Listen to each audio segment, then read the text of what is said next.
All right, imagine this: you're a high school student. You love going to school. You have great grades, everything, and you want to study one day.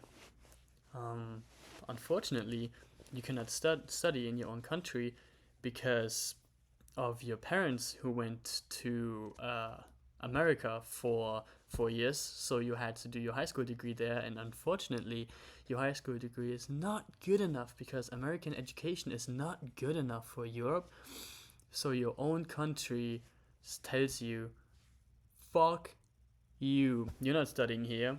Your American high school degree isn't worth shit here. So the only option that you have is going back into the American education system and going to college in America. You start doing research and you start finding interesting things like, ooh, financial aid, FAFSA, scholarships, honors program, all of the fancy stuff, they tell you they have so much stuff going on. No, they don't. It's a lie. It's all a lie. I paid $400 to even get considered to be accepted for my visa. I had to wait 2 months. After those 2 months, I had to pay another $350 for a SEIVS fee. After that, I had to go to the embassy of the United States at Berlin, and I waited 3.5 hours inside there in a waiting room with no chairs, and they had us wait there. And there was like 50 other people going there for the same thing, for an interview, because we had to get interviewed before we entered the United States. And guess what that interview was? I mean, with me saying interview, you're probably thinking, oh my god, one-to-one conversation with a fucking ICE agent and he's like interrogating the shit out of you, and like, no, no, no, no. You're waiting in a big line and there's a counter. Kind of similar to like a CVS pharmacy pickup, kind of like that. You walk up to the stand. The guy says, hello, how you doing today? And I respond, I'm doing well, how about you? He says, I'm living the dream. And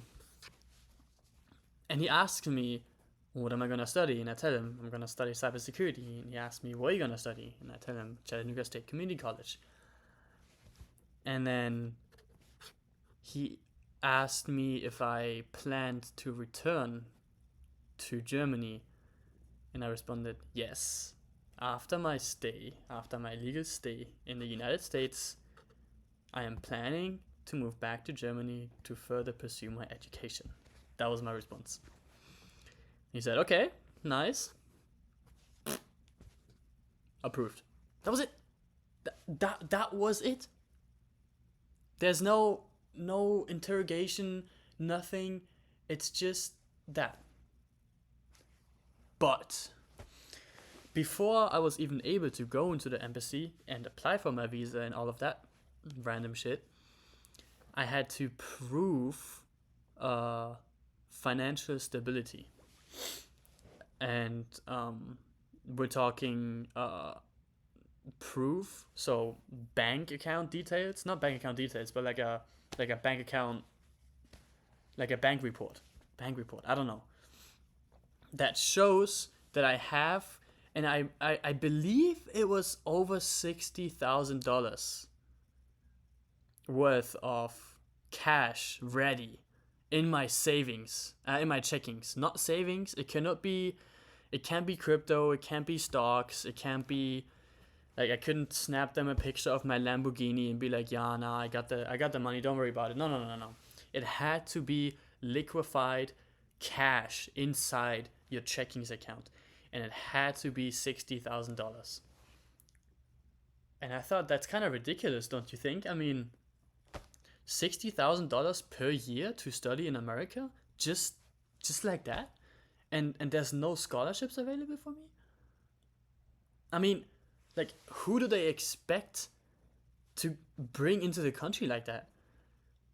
Are they even doing it because they actually want students in their country, or are they doing it because rich people can just buy themselves into the system? I don't know. I don't know what's going on. Don't ask me. But I tried to negotiate. I told them, hey, that's a high amount of money for a community college that you're asking for here. And they were like, well, I don't make the rules, man. And by the way, that was for 1 academic year, not two, 1 academic year. So they estimated my expenses during my 2 year community college stay for $120,000. I just want to let that sink in. I just want to let that sink in. But let's keep going. I was reading through the college websites, and they're like, yeah, we have job firms available. We have internships that we have companies that we work with closely, and they come by and they pick students and all of that good stuff. I went to a job fair.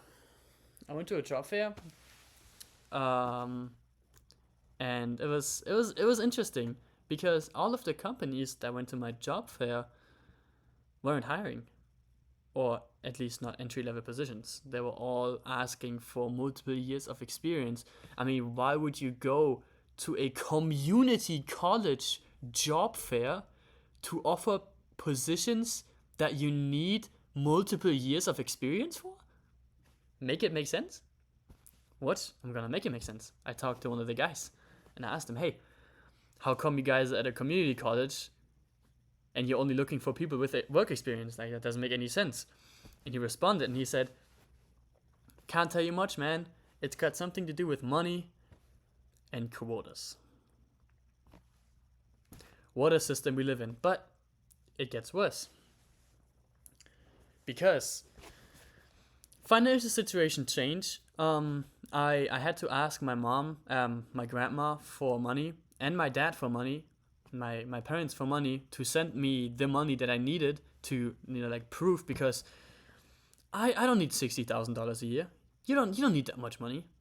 My college tuition is about $5,000 per semester. My health insurance is about $600 per semester. That's like $13,000 worth of tuition, health insurance, and car insurance, whatever. Let's do $14,000, and then rent. It's like another 10,000, give or take. Maybe a little less, maybe a little more, depending where you live, depending what your life conditions are. But let's go with $15,000 per year. I think that's stretched into the lower ends, but I think that's plausible. I think $15,000 is plausible per year. Give it 16. Let's do 16. Heck, even if I said 18, I mean, that's nowhere close to $60,000.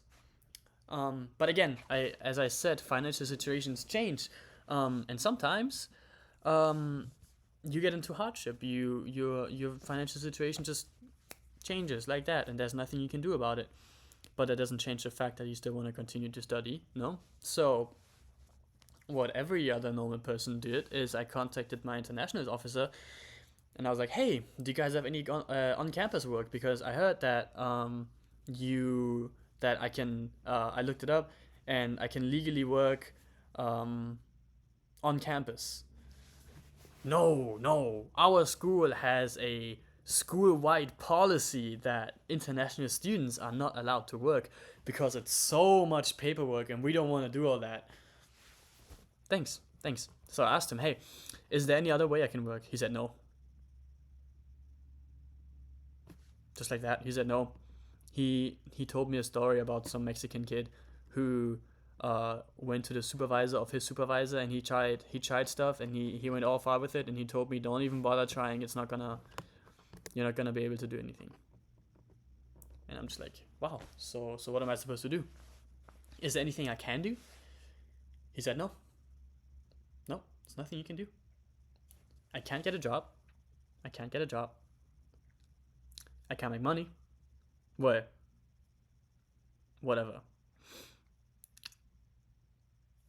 It's terrible. It's genuinely terrible.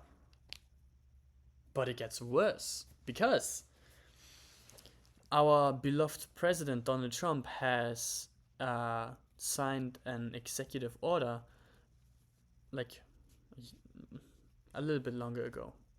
that changed the game for international students a lot, because every company that wants to sponsor a visa for a international student, for example, someone who just graduated college and is looking for a job, they can sponsor visas.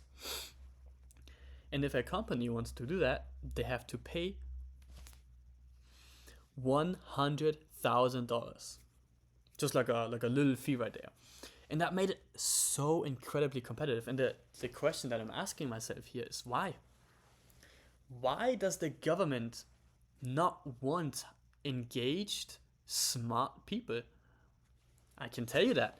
Because those smart people, like this guy right here, or all the Indians and all the Pakistanis and all these people that are very smart, hardworking, they come to America, they have good education, they're passionate, they work for lower salaries because they're used to lower salaries, and they're taking over the jobs of Americans because Americans are lazy. Fat, lazy bums. And I'm sorry if I'm insulting any of you guys here, but that's just how it is, man. Americans are so lazy. Not everyone. There's obviously exceptions, and I'm pretty sure every single one of you guys watching is very, very smart. But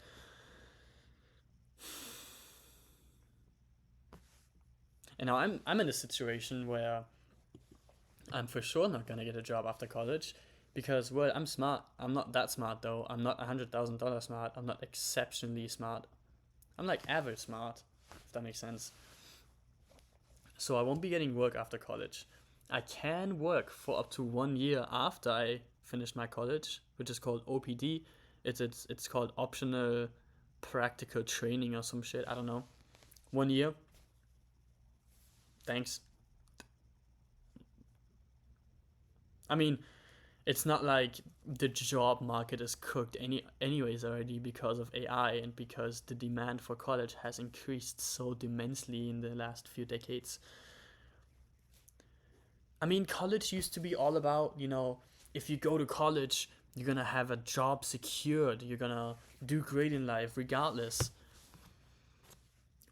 What has college become to? Because everything that I'm learning in my degree right now, I already know. I'm just paying for the certificate. And it's not like I couldn't do that online.